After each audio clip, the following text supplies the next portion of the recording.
ভেবে দেখুন তো গতকাল আপনি কার সাথে হেসেছেন, কাকে ভালোবেসেছেন, তার কিছুই আজ আপনার মনে নেই।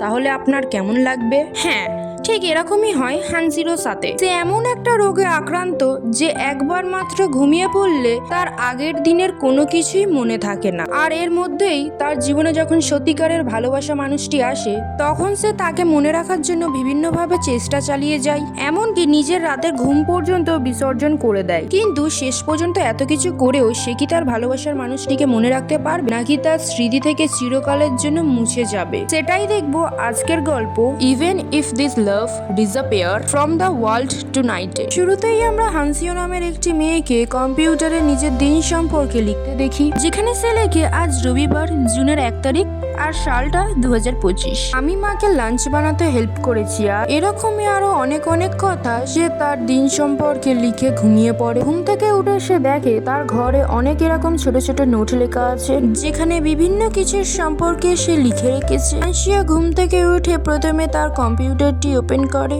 যেখানে লেখা আছে 8 জানুয়ারি 2025। তোমার একটা কার অ্যাক্সিডেন্ট হয়ে মেমোরি ডিসঅর্ডার হয়ে গেছে, তাই তুমি যখন একটা দিনের শেষে ঘুমিয়ে পড়ে আবার আর একটা দিন শুরু করো, তখন তোমার আগের দিনের কোনো কিছুই মনে থাকে না। প্রতিদিন তোমাকে একটা নতুন মেমোরির সাথে দিন শুরু করতে হয়, অতীতের কিছুই তোমার মনে থাকে না।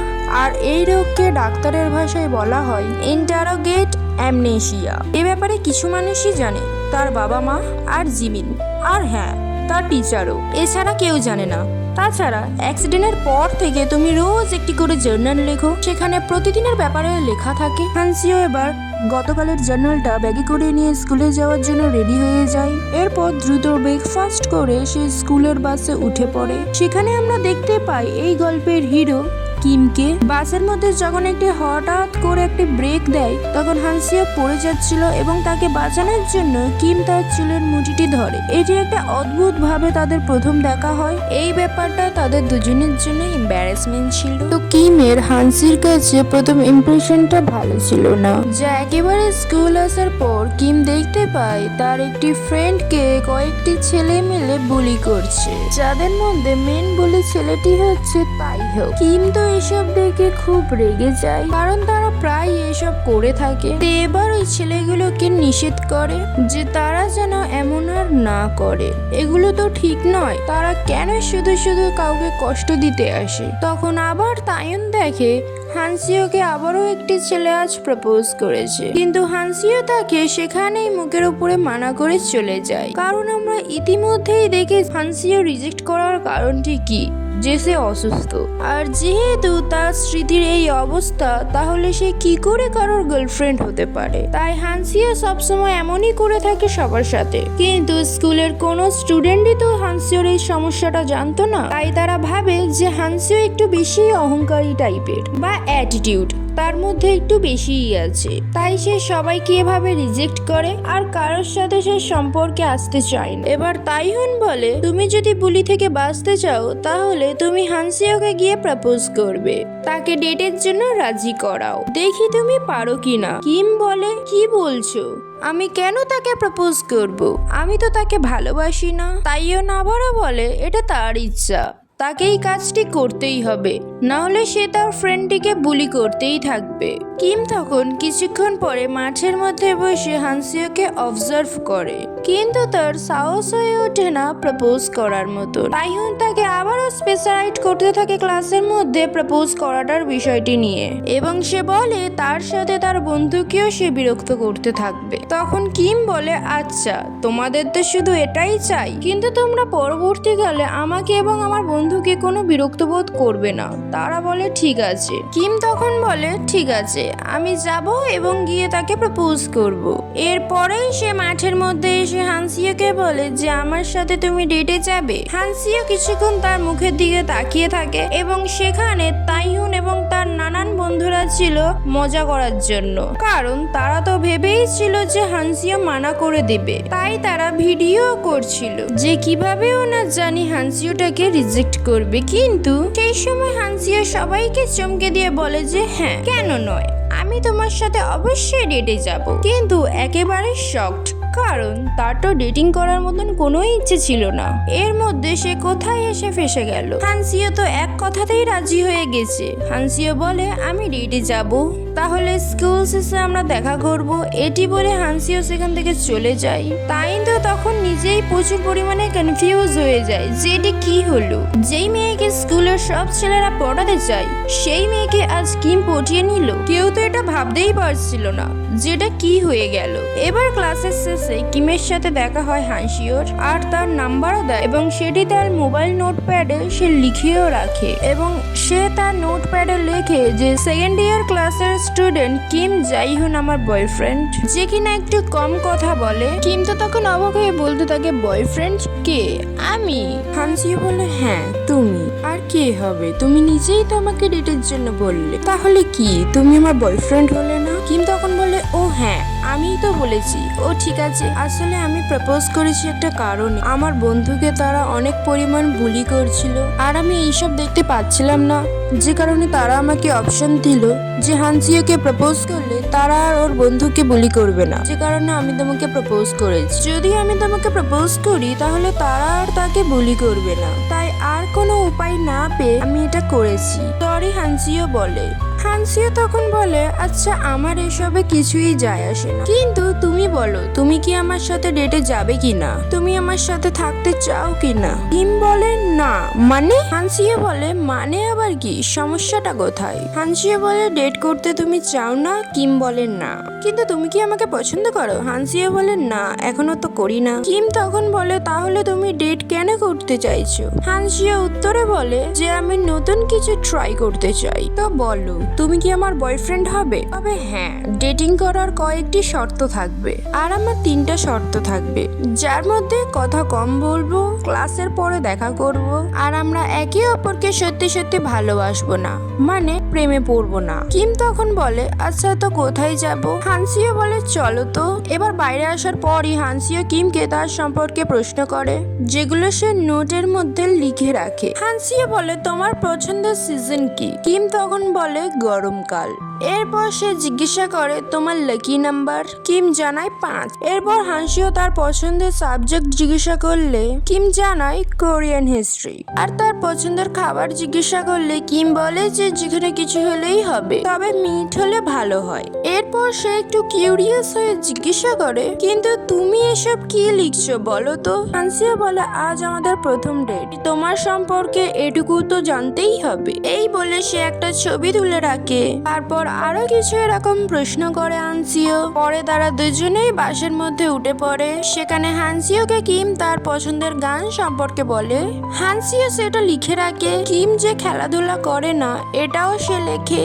কিম তখন বলে আচ্ছা তুমি এত কিছু কেন লিখে রাখছো? হানসিও তখন কথাটা এড়িয়ে যায় আর বলে তুমি অন্য সব ছেলেদের থেকে আলাদা। কিম তখন বলে হ্যাঁ তুমিও আলাদা। এরপরে ঘুরে ফিরিয়ে তারা বাড়ি ফিরে আসে। কিম তখন তার বাবা সায়নের জন্য খাবার রেডি করে রাখে, কিন্তু তার বাবা বলে সে খেয়ে এসেছে তাই সকালে খেয়ে নেবে। কিম এরপর ঘুমোতে যায়। সেই সময় হানসিওর সেন্ড করা ছবিটি দেখে বলতে থাকে যে কত অদ্ভুত। তার 3টা শর্তের মধ্যে সব থেকে প্রথমে কথা কম বলতে হবে, স্কুলের বাইরে দেখা করতে হবে এবং একে অপরকে ভালোবাসা যাবে না।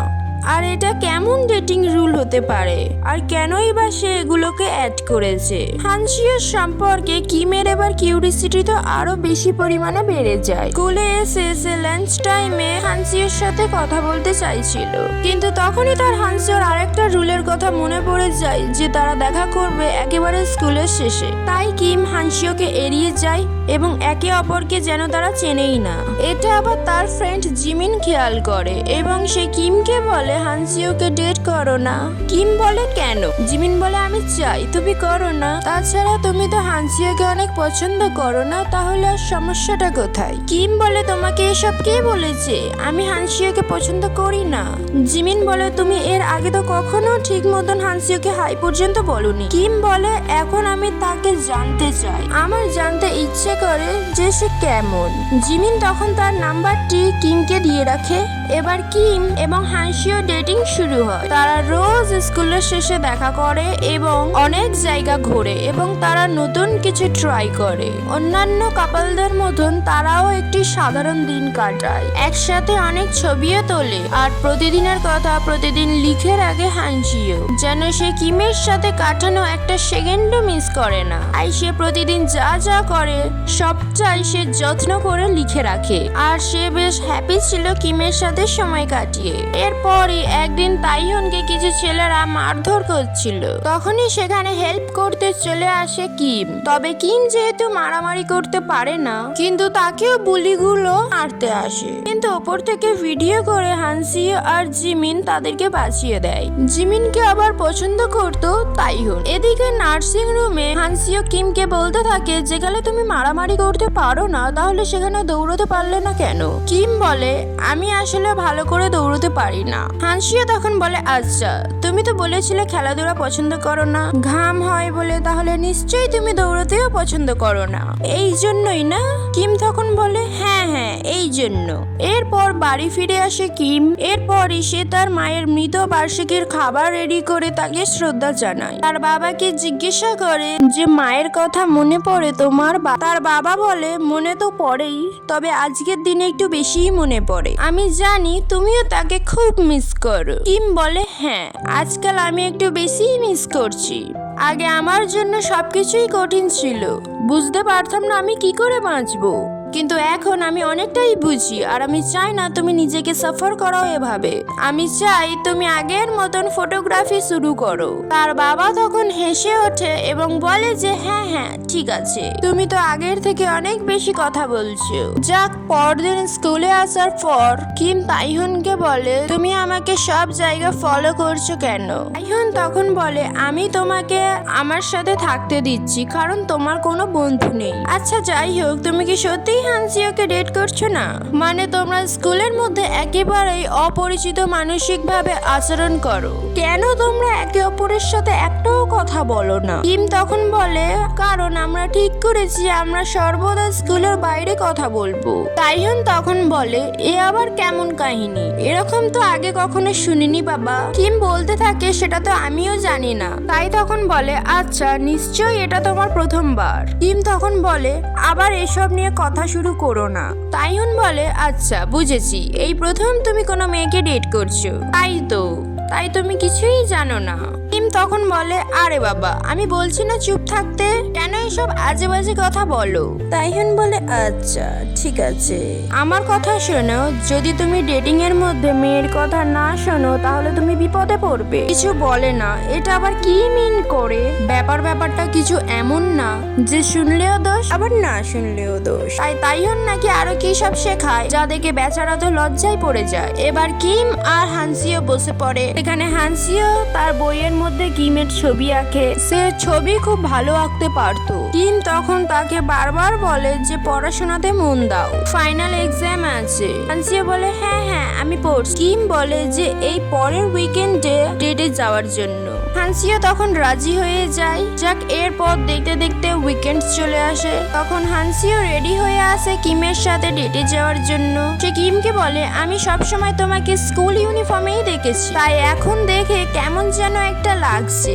কিম তখন হেসে বলে যে চলো, আমি একটা সুন্দর স্পট সিলেক্ট করে রেখেছি, সেখানে যাই। পরে তারা দুজনে সেখানে গিয়ে বসে আর কিম তার রান্না করার কিছু খাবার আন, যা দেখে হানসিও খুব এক্সাইটেড হয়ে যায় আর বলে, বাহ এগুলো সব তুমি নিজে করেছো? কিম বলে, হ্যাঁ আমি নিজেই করেছি।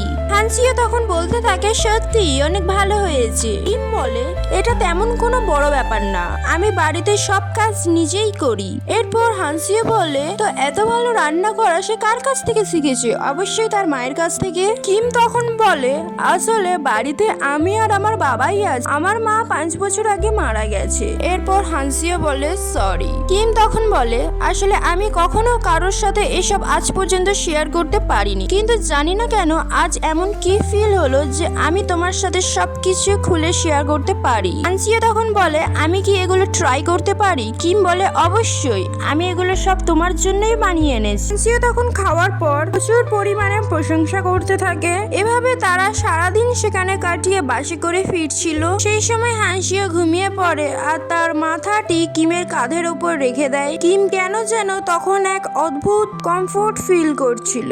হানসিওর ক্ষেত্রেও ব্যতিক্রম নয়, সেও কিমের কাছে নিজের স্মৃতিহীন লাইফের কমফোর্ট পাচ্ছিল। কিমের তখন আজকের ডেটে বলা একটা কথা মনে পড়ে, যেখানে হানসিও তাকে বলে এটা সত্যিই খুব ইন্টারেস্টিং। কিম বলে কি? হানসিও বলে এই তো, আমরা একে অপরকে খুব একটা সময় ধরে জানি না, কিন্তু এমন মনে হচ্ছে আমরা এই সময়টাকে ধরে একে অপরকে অনেকটা জেনে গেছি।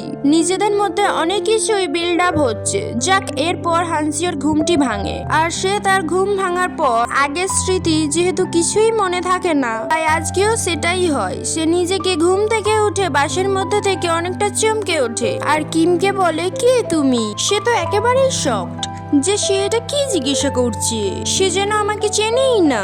হানসিও তখন খুব ভয় পেয়ে যায় এবং সে তাড়াতাড়ি করে বাস থেকে নেমে পড়ে। কিম বারবার জিজ্ঞাসা করে কোথায় যাচ্ছ, কি হয়েছে, আমাকে বলো তো।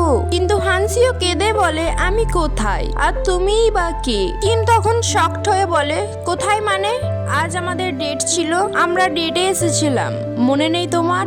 আমি তো কিছুই বুঝতে পারছি না, কি জিজ্ঞাসা করছো তুমি? আমি কিম, তোমার বয়ফ্রেন্ড, তুমি আমাকে চিনতে পারছো না? হানসিও বলে আমি জানি না কিছু, আমার কিছু মনে পড়ছে না। কিম বলতে থাকে কি বলছো, মনে পড়ছে না? ভুলে গেছো মানে? এর মধ্যে ভুলে গেলে কিভাবে? হানসিও তখন তার কোনো উত্তর না দিয়ে বাসে উঠে সেখান থেকে চলে যায় আর পেছনে পেছনে কিম দৌড়াতে থাকে, কিন্তু সে অনেক হাঁপিয়ে ওঠে।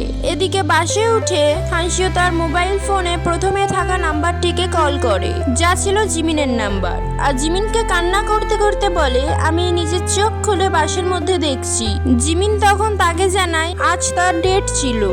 এরপর জিমিন কিমকেও কল করে। হানসিও তার নোটপ্যাডটি ওপেন করে এবং সেখানে তার বয়ফ্রেন্ড সম্পর্কে লেখা ছিল। সে সেগুলো পড়ার সময় খুব কাঁদতে থাকে, যেখানে হানসিও লিখে রেখেছে সোমবার 2 জুন 2025 লম্বা হ্যান্ডসাম ছেলে হঠাৎ করে এসে আমাকে বলল আমার সাথে ডেটে যাবে। ছেলেটার নাম কিম।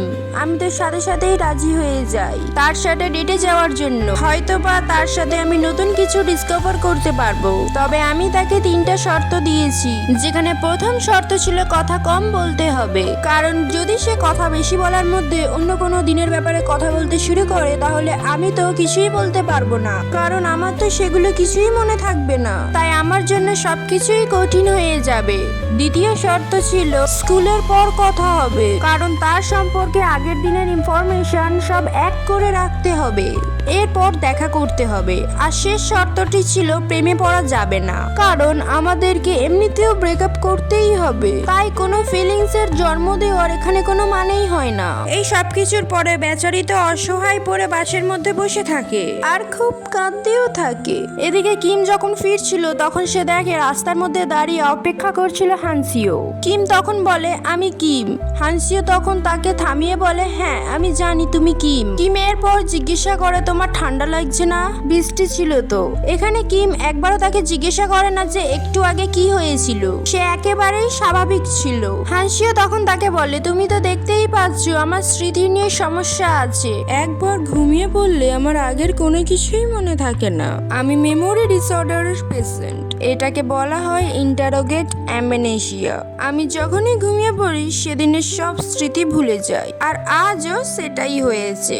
আমি আসলে কি করব কিছুই বুঝতে পারছি না, আসলে সে কিভাবে কোথা থেকে বলবে সে কিছুই বুঝতে পারছিল না, তার জন্য পুরো ব্যাপারটা বলাই অনেক কঠিন। সে খুব কান্নাকাটি করছিল এবং থরথর করে কাঁপছিল। কিম তখন এই পুরো ব্যাপারটা খেয়াল করে আর বলে থাকে যদি তোমার জন্য এই সব ব্যাপারটা বলা এতটাই কঠিন তাহলে আমাকে কিছুই বলতে হবে না। এরপর তারা দুজনেই কিছুক্ষণ একসাথে বসে কথা বলে এবং হানসিও স্বাভাবিক হয় আর বলে আই এম সরি। আমি তোমাকে নিজের সেলফিশ রিজনের জন্য ইউজ করেছি, যেটা আমার করা একদমই উচিত হয়নি। আমি ভেবেছিলাম নতুন কিছু স্টার্ট করব জীবনের সাথে, কিন্তু আমার এই কন্ডিশনের জন্য এগুলো কিছুই মানায় না। কিম তখন বলে তুমি আমাকে ইউজ করতে পারো, আমার কোনো সমস্যা নেই। হানসিও তখন অবাক হয়ে বলে মানে কি বলছো? কিম বলে হ্যাঁ, যদি আজকের ব্যাপারে জার্নাল তুমি না লেখো তাহলে আগামীকাল সেগুলো তো তোমার কিছুই মনে থাকবে না। তাই আমি চাই তুমি এগুলো কিছুই লিখবে না। যে আমাকে বলেছো তোমার মেমোরি ডিসঅর্ডার আছে এবং তোমার আর আমার মধ্যে আজকের দিনে একটা খারাপ পরিস্থিতি হয়ে উঠেছে, সেটা লিখো না। কারণ আমি চাই না আমাদের মধ্যে কোনো কিছু চেঞ্জ হোক। আমি চাই শুরুতে তুমি আমার সাথে যেমন ছিলে ঠিক তেমনই থাকো। আর আসলে আমার খুব ভালো লাগে তোমার সাথে সময় কাটাতে। তাই চলো আমরা দুজনেই আজকের দিনটাকে মুছে ফেলি। হানসিও বলে আচ্ছা ঠিক আছে, আমরা এমনটাই করব। সে তো খুব খুশি হয়ে গিয়েছিল। যাক, এরপর বাড়ি এসে কিম ইন্টারোগেট অ্যামনেশিয়া নিয়ে অনেক কিছু রিসার্চ করে, যেন সে এই আড়ালের মধ্যে হানসিওকে আরো বেটার কেয়ার করে রাখতে পারে। দৃশ্য চলে যায় পরদিন। হানসিও স্কুলে আসে এবং কিম তাকে দেখে হাসে। এখন আর কিম আগের মতন জড়তা নিয়ে কথা বলে না, সে একেবারেই ফ্রি হয়ে মনের ইচ্ছা মতন কথা বলে। হানসিও বলে আজ কি এমন হয়েছে? কিম বলে হয়েছে, বাট সেটা সিক্রেট, বলা যাবে না। হানসিও বলে মানে কি, বলো না আমাকেও। কিম বলে না না, বলা যাবে না। তো এরপর কিম জিমিনের সাথে দেখা করে আর তাকে থ্যাঙ্কস জানায়, কারণ সেই রাতে জিমিন কিমকে কল করে হানসিওর মেমোরি ডিসঅর্ডারের ব্যাপারটি জানিয়ে দিয়েছিল। জিমিন তখন তাকে বলে আমাকে থ্যাঙ্কস জানাতে হবে না, আমি যতটাই পারি ততটাই করি আর করার চেষ্টা করি। আসলে এটা সত্যিই ভালো হবে যদি তার ব্যাপারে রিউমার ছড়িয়ে পড়ে যে সে মেমোরি ডিসঅর্ডারের পেশেন্ট, কারণ যাই হবে সে তো আর কিছু মনে রাখতে পারবে না। কিম বলে পৃথিবীর সব মানুষ তো আর ভালো না, দেখা গেলে তারা এসব শুনে ঝামেলা করতে পারে। জিমিন তখন বলতে বলতে থাকে আর তুমি কেমন? কিম বলে আমি জানি না আমি কেমন, বাট আমি চাই হানসিওর প্রতিটা দিন যেন অনেক বেস্ট হয় আর জার্নাল যেন শুধু ভালো ভালো স্মৃতিতেই ফিল আপ থাকে। তাই আমি তাকে বলেছি গতকাল সম্পর্কে সে কিছুই না যেন লেখে। আসলে আমি চাই না সে খারাপ ফিল করুক আর এই কারণে সে আমাকে এড়িয়ে চলুক। আর আমার মনে হলো এইসব কথা তোমাকে বলা উচিত, কারণ আমিও ভয়ে আছি। জিমিন তখন বলে কি বলছো? আমি এখন তোমাকে বিশ্বাস করতে পারবো, কিন্তু দেখো তার প্রতি তুমি কোনোদিন দায়িত্বহীন না হও। কিম বলে তেমন কিছু হলে আমি তোমার উপর সবকিছু দিয়ে চলে যাব। জিমিন বলে এটাকেই দায়িত্বহীন বলে, তাই কখনো এসব কিছু করবে না। দৃশ্য চলে যায় রাতের বেলা। কিম তার বাবাকে জানায় তার এখন গার্লফ্রেন্ড আছে। তার বাবা তো এসব কথা শুনে অনেক বেশি খুশি হয় আর তাকে পকেট মানিও দেয়। এখান থেকে দৃশ্য পরিবর্তন হয়। পরদিন স্কুলের মধ্যে কিম হানসিওকে ডেটে যাওয়ার জন্য বলছিল, কিন্তু তার সাথে যোগ হয়ে যায় তাইহুন আর জিমিন। কিম এরপর হানসিওকে জিজ্ঞাসা করে তার কি কোনো পছন্দের জায়গা আছে যেখানে সে খুব করে যেতে চায়। হানসিও বলে হ্যাঁ, আমি পেঙ্গুইন দেখতে চাই। এরপর তারা চারজন মিলে সাইকেলে করে যায়। একসাথে তারা অনেক মজা করে এবং যাওয়ার সময় তারা অনেক ছবি তোলে এবং ভিডিও করে নেয়। তবে পেঙ্গুইন দেখতে এসে তারা পেঙ্গুইন পায় না, পেঙ্গুইন নাকি রেস্ট করছে। এসব দেখে তাদের মনটা একটু খারাপ হয়ে যায়। তাই সেখান থেকে কিম আর হানসিও চলে আসে সমুদ্র দেখতে। তারা সমুদ্র দেখতে গিয়ে দুজনেই জলের মধ্যে নামে এবং অনেক এনজয় করে। জলে ভেজা কিম নিজের জুতের ফিতা বাঁধছিল। হানসিও বলে তুমি কিভাবে এভাবে বাঁধতে পারো? আমি তো পারি না। তখন কিম বলে আচ্ছা আমিও তোমার বেঁধে দিচ্ছি, এবং সে বলে এভাবে বাঁধতে হয়, এবং হানসিও দেখে বলে যে এটি তো অনেকই কঠিন। কিম বলে ঠিক আছে, সমস্যা নেই, আমি বেঁধে দেব। হানসিও তখন অনেক খুশি হয়ে যায়। হানসিও বলে আজকের দিনটা সত্যিই খুব সুন্দর আর এরই সঙ্গে আর একটা দিনের সমাপ্তি হলো। কিম বলতে থাকে কোনো ব্যাপার না, আমি আগামীকালও তোমার জন্য হ্যাপি করে দেব। তাহলে কোনো এন্ডিং এ মন খারাপ হবে না। এবং হানসিও তার বাড়ি এসে তার জার্নালের মধ্যে সবকিছু লিখে রাখে এবং এটিও লেখে যে কিম তার জুতোর ফিতে বেঁধে দিয়েছে, কারণ এটি সবচেয়ে বেশি হানসিওর মনে গেঁথে গেছে। পরদিন কিম পেঙ্গুইন সেজে হানসিওর সামনে হাজির হয়। ওই দিন যে হানসিও পেঙ্গুইন দেখতে পায়নি সেজন্য সে আজ পেঙ্গুইন সেজেছে এবং তারা চারজন একসাথে খুব সুন্দর সুন্দর ছবি তুলে রাখে।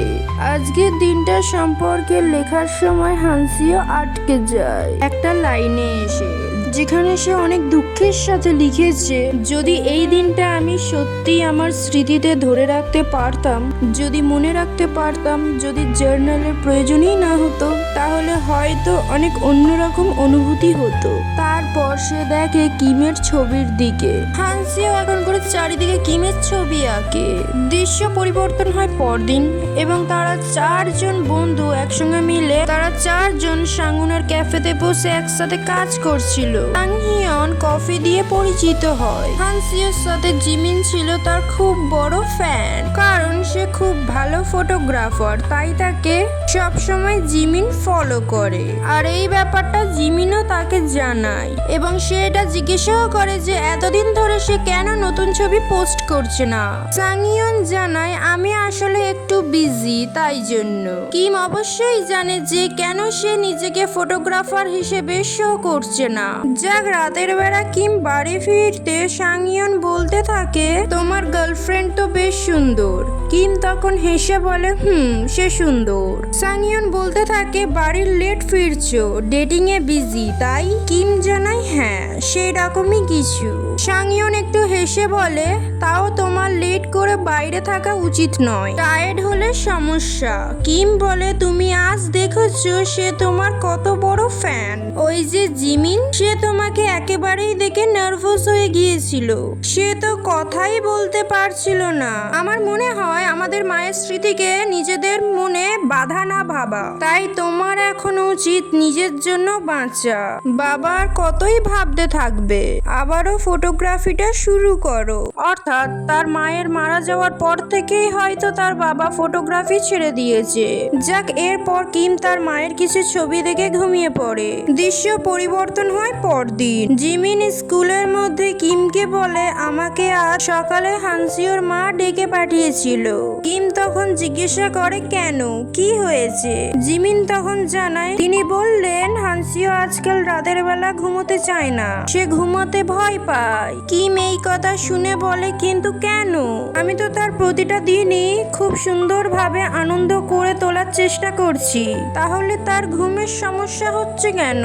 জিমিন বলে, সেই জন্যই তো হচ্ছে, এখন যতটাই সে হ্যাপি ততটাই তার জন্য কষ্টকর হচ্ছে, তার জন্য সেই সব আনন্দময় স্মৃতিগুলো ভোলা, তাই সে ভয় পাচ্ছে একবার ঘুমিয়ে পড়লে এই সব স্মৃতিগুলো তার আর মনে থাকবে না। বুঝতে পারছো?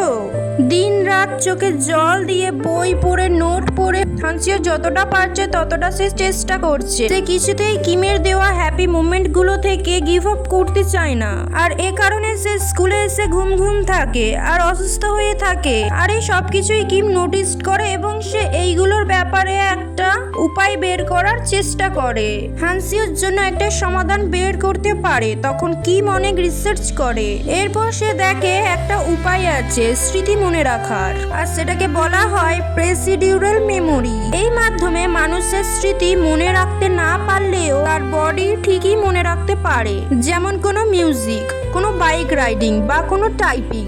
এমন অনেক কিছুই আছে যা বডি মনে রাখবে আর সেভাবেই কাজ করে। যদিও বা তোমার ব্রেন মনে নাও রাখে, তাও তোমার বডি মনে রাখবে, কিন্তু আর সরাসরি এ ব্যাপারে কথা বলতে পারবে না।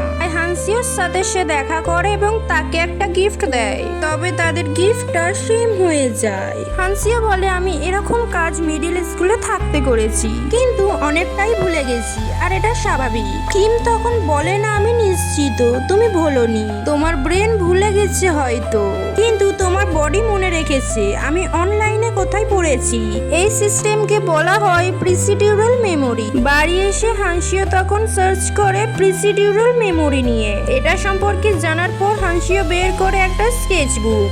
আর সেখানে আঁকতে শুরু করে এমন কিছু যা তার বডি যেমন আজীবন মনে রাখতে পারে। এভাবে দিন চলতে থাকে এবং কিম আর হানসিও অনেকবারই ডেটে যায়। আর আজ তারা চারজনেই আসে আতশবাজি দেখতে। কিম আর হানসিওকে জিমিন একা যেতে বলে যাতে করে তারা একটু নিজেদের মধ্যে সময় পায়। কিম আর হানসিও তখন আতশবাজি দেখে। হানসিওর এই মুহূর্তটা এতটাই মন ছুঁয়ে যায় যে তার চোখটি ভিজে আসে। এই মুহূর্তটা হারিয়ে ফেলার ভয়ে সে তখন কান্না করে কিমকে বলে, আমি এই স্মৃতিটা সত্যিই ভুলতে চাই না। কিম তখন বলে, তুমি ভুলবে না, কোনো স্মৃতি কেউ সম্পূর্ণভাবে ভুলতে পারে না, আর আমার এটাই বিশ্বাস। হানসিও বলে, আমার মনে হয় আমি আমার শেষ শর্তটা ভেঙে ফেলেছি। আর কিম তখন বলে, আমি তো সেটা কবেই ভেঙে ফেলেছি। অর্থাৎ শর্ত ছিল যে দুজন দুজনের গভীরভাবে প্রেমে পড়বে না, কিন্তু তারা ঠিক প্রেমে পড়ে গেছে। তারা একে অপরকে অনেক ভালোবাসতে শুরু করেছে।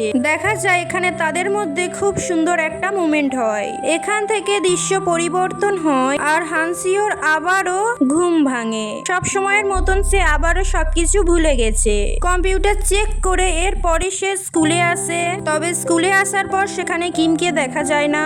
আর জিমিন এবং তাইহুন কেমন যেন একটা আচরণ করতে থাকে, যেন তারা কিছু লুকিয়ে রেখেছে হানসিওর থেকে। হানসিওকে জিমিন বলে যে সে যেন আর্ট কলেজে অ্যাপ্লাই করে। হানসিও বলে, আমি একটা বারবারই এঁকে যাচ্ছি, তুমি দেখে বলো তো যে তুমি চেনো কিনা। জিমিন বলে, কই দেখি। তখন হানসিও দেখায় কিমের ছবি। হানসিও বলে, ভালো করে দেখো এবং বলো কে সে, তুমি কি চেনো তাকে? জানি না কোনো এক কারণে আমি কেন তাকে বারবার আঁকছি, যেন আমার বডি তাকে চেনে আর আমার ব্রেনটি জানে না যে সে কে। এটা ফানি লাগতে পারে, কিন্তু অদ্ভুত ভাবে সে খুব বেশি পরিচিত আমার কাছে। যাই হোক, বাদ দাও। জিমিন এরপর রীতিমতন শখ ছবি দেখে যে হানসিও তার এত বাজে স্মৃতিশক্তি নিয়ে কতটা এফোর্ট দিয়ে তাকে এখনো মনে রেখেছে। অর্থাৎ কিমের সে সবকিছু ভুলে গেলেও সে কিমকে ভুলে যায়। ফ্ল্যাশব্যাকে দেখা যায় কিম জিমিনকে বলে যে আমার একটা ফেভার চাই। আমি আসলে জন্মগ্রহণই করেছি উইক হার্ট নিয়ে, তাই আমি প্রতিদিনই প্রায় চেক আপে থাকি। কিন্তু হঠাৎ করে আমার হার্টের অবস্থা খুব বাজে হয়ে গেছে, তাই আমি তোমাকে একটা কথা বলতে চাই, যদি ইন কেস কিছু হয়ে যায় আর কি, তাই বলছি। জিমিন তখন বলে, চুপ করো, আমি এর আগে কিছু শুনতে চাই না। কিম তখন বলে, আমি প্রমিস করেছিলাম হানসিওকে যে আমি তাকে হ্যাপি রাখবো। আমি ভেবেছিলাম প্রতিদিন তাকে নতুন করে খুশি করব, কিন্তু এখন আমি নিজেও জানি না আমার হাতে কতটা সময় আছে। আমি যে কোনো সময় অজ্ঞান হয়ে যেতে পারি। জিমিন বলে, দেখো কিছু হবে না, তুমি ভালো থাকবে। পরদিন স্কুলে হানসি এসে অপেক্ষা করে কিমের জন্য, কিন্তু সে আসে না। সারাদিন অপেক্ষা করে, কল করে, কিন্তু তার তো কোনো রেসপন্সই নেই। রাতে বাড়ি ফেরার পথে জিমিনের কল আসে। হানসিও দৌড়ে যায় এবং সে দেখে কিম মারা গেছে। হানসিও তো এটা দেখে শক হয়ে যায়। তার দিন রাত এক হয়ে গেছে, তার যেন বেঁচে থাকার আর কোনো কারণই দেখতে পাচ্ছিল না। সে এতটাই ভেঙে পড়েছিল, যে মানুষটা তাকে এত ভালোবাসতো সেই মানুষটাই আজ পৃথিবীতে নেই। এক রাতে হানসিওর কাছে জিমিন এসে বলে, তুমি ঠিক আছো? হানসিও তখন তার কান্না ধরে রাখার চেষ্টা করে, কিন্তু তাকে ধরে জিমিন তখন কাঁদতে শুরু করে। আসলে জিমিনের কাছে যে ফেভারটা কিম চাই সেটা হচ্ছে, যদি সে মারা যায় তাহলে হানসিওর জার্নাল থেকে তাকে সম্পূর্ণ পূর্ণরূপে মুছে দেওয়া হয়। আর এই কাজটা যেন জিমিন করে। সে চায় না সে মারা যাওয়ার পর হানসিও প্রতিদিন তার স্মৃতি আঁকড়ে এক একটা করে দুঃখে দিন পার করুক। সে চায় হানসিও সব ভুলে নিজের মতন বাঁচুক। সে হানসিওর সুখের কারণ না হলেও দুঃখের কারণ হতে চায় না। তাই জিমিন তার বান্ধবীর কষ্ট দেখে আর কিমের কথার জন্য তার কম্পিউটার এবং মোবাইল থেকে সবকিছু মুছে ফেলে আর জার্নালও নিয়ে নেয়। সেই জন্যই সেদিন ছবি দেখিয়ে হানসিও প্রশ্ন করেছিল জিমিনকে যে সে কে, কারণ তার কাছে কিমের সম্পর্কে কোনো ইনফরমেশন নেই। তার বডি যতটুকু মনে রাখতে পেরেছে ততটুকু সে কাগজের মধ্যে বারবার আঁকতে থাকে। তো এরপর জিমিন কিমের কথা মতন হানসিওর স্মৃতি থেকে তাকে সরিয়ে দেয়, কিন্তু সবকিছু ডিলিট করতে পারে না। সে হানসিওর কম্পিউটার থেকে কিমের সম্পর্কে জার্নালটা আগে কপি করে পেন ড্রাইভে নিয়ে নেয়। আর হানসিওর কম্পিউটারের মধ্যে শুধু কিমের জার্নাল এডিট করে সেখান থেকে শুধু কিম নামটা ডিলিট করে দেয়, বাকি সব মোমেন্ট রেখে দেয় যাতে করে এই খুশির স্মৃতিগুলো সম্পূর্ণ না ভোলে। আর তারপর তার পুরনো মোবাইলটা বদলে নতুন মোবাইলটি রেখে দেয়। ঘর থেকে কিমের ছবি, নোট সবকিছু সরিয়ে ফেলে, কিন্তু সেগুলোকে সে পুড়িয়ে ফেলে না। কিম এবং হানসিওর সমস্ত স্মৃতিগুলো সে নিজের কাছে যত্ন করে রেখে দেয়, আর তার মধ্যে এই সাহসটা হয় না যে সে সবকিছু নষ্ট করে দেবে। এবং হানসিও তার একটি নর্মাল লাইফে ফিরে যায়। তার স্মৃতিতে এখন আর কিম নেই। জিমিন আর তাইহুন একা একা আড়ালে এসে কিমের জন্য কাঁদতো।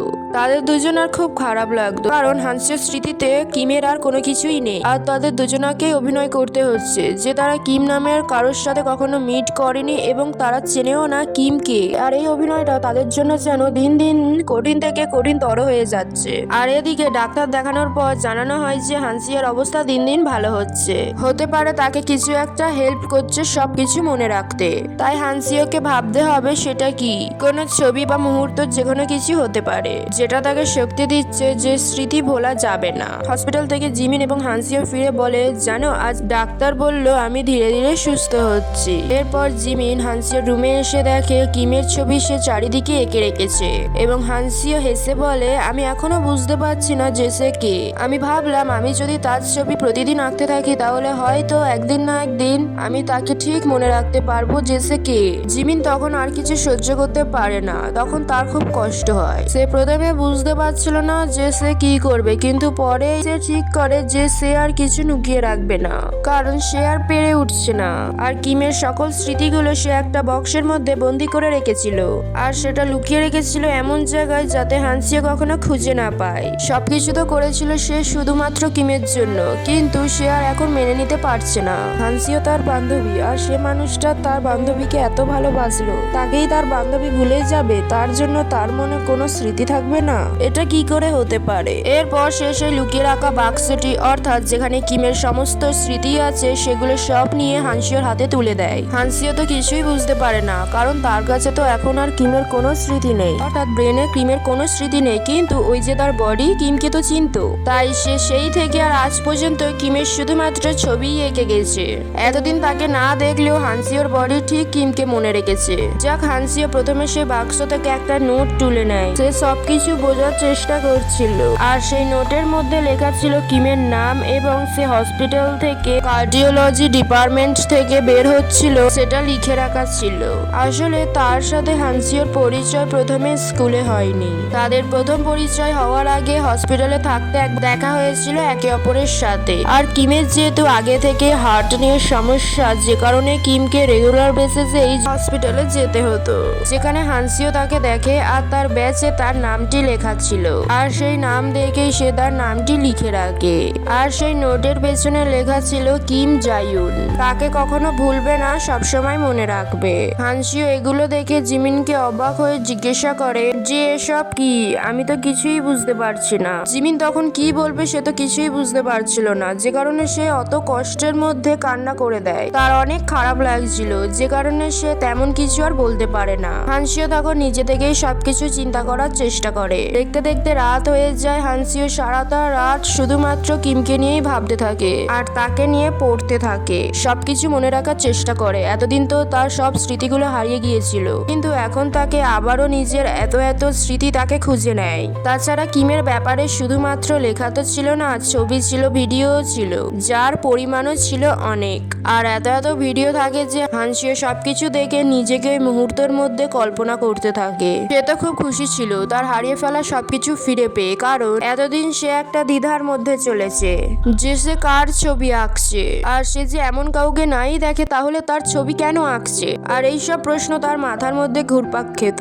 কিন্তু এখন সে খুব খুশি, কারণ সে তার সব প্রশ্নের উত্তর পেয়ে গেছে। দৃশ্য পরিবর্তন হয় পরের দিন। হানসিও তখন সোজা গিয়ে দেখা করে সাংইয়নের সাথে। সাংইয়ন তো তাকে দেখে অনেক খুশি হয়। এরপর সে হানসিওকে বলে, দেখো আমি জানি না এটা তোমাকে দেওয়া ঠিক হবে কিনা, কিন্তু আমার মনে হয় এটা তোমার কাছে থাকাই উচিত। এই বলে সে তাকে একটা বক্স দেয়। হানসিও তখন ওই বক্সটা ওপেন করে, আর তখনই সে দেখতে পায় সেখানে কিমের একটা গ্লাস আর্ট ছিল, যা সে তাকে গিফট করেছিল।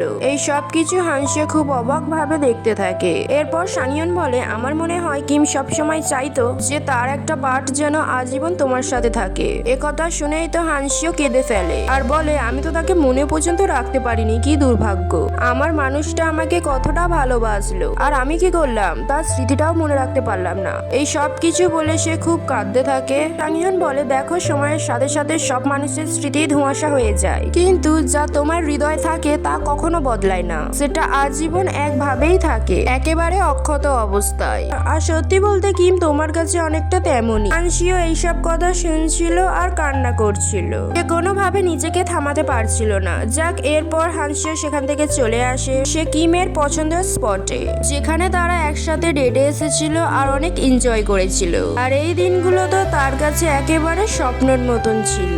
তো এই সমস্ত স্মৃতি দেখে হানসিও একা একাই অঝরে কাঁদতে থাকে আর বলতে থাকে ক্ষতর দাগ একেবারে মোছা যায় না, কিন্তু পেনটাও আজীবন একভাবে থাকে না। এরপর সে কিমের উদ্দেশ্যে বলতে থাকে, দেখো যদি অন্যরা তোমাকে একটু একটু করে প্রতিদিন ভুলতে থাকে, তাহলে সেখানে আমি প্রতিদিন করে একটু একটু করে তোমাকে মনে রাখার চেষ্টা করব। আমি আমার সবটা দিয়ে তোমাকে আমার মাঝে আজীবন বাঁচিয়ে রাখবো আর এইভাবেই তোমাকে ভালোবাসবো, ঠিক যেমনটা তুমি আমাকে বেসেছো। এরপরই সে সেখান থেকে চলে আসে সমুদ্রের তীরে। আর এখানেও তো তাদের কম স্মৃতি ছিল না, তারা সবাই মিলে এখানে কত আনন্দ করেছে, কত কত স্মৃতি জমিয়েছে। তাই তাদের কাটানো তাদের প্রত্যেকটা মুহূর্ত সে মনে করতে থাকে। এখান থেকেই তার এই স্মৃতিগুলো মনে রাখার চেষ্টা করে হানসিও খুশি মনে তার জীবন এভাবে পার করে দেওয়ার সিদ্ধান্ত নেয়। আর এরই সাথে এই গল্পটা এখানে শেষ হয়ে যায়।